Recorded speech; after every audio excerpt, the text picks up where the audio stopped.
একটি দেশ যেখানকার মানুষ বাইরের পৃথিবীকে চেনে না, যেখানে একজন নেতার ছবি নিচে পড়ে গেলেও মৃত্যুদণ্ড পর্যন্ত হতে পারে।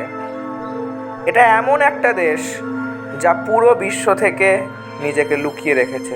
এটাই উত্তর কোরিয়া। আজ আমরা এই ভিডিওর মাধ্যমে উত্তর কোরিয়ার চূড়ান্ত ডিক্টেটরশিপটা দেখে নেব।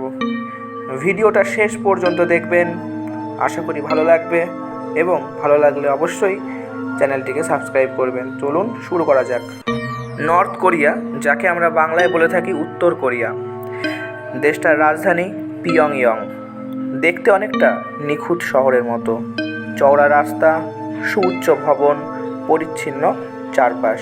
কিন্তু জানেন কি, এই শহরে কেবল বাছাই করা লোকেদেরই থাকতে দেওয়া হয়।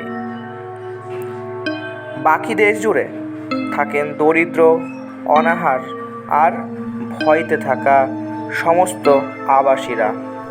উত্তর কোরিয়ার মানুষদের শেখানো হয় তাদের নেতা কিম জং উন কখনোই ভুল করতে পারেন না।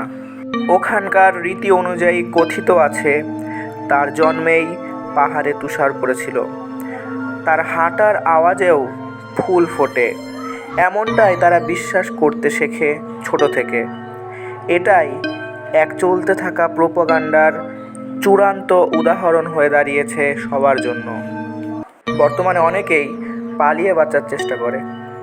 চীনের সীমান্ত পেরিয়ে কেউ কেউ দক্ষিণ কোরিয়ায় পৌঁছতে পারেন, কিন্তু অধিকাংশই ধরা পড়ে যায় এবং তাদের ফেরত পাঠানো হয়।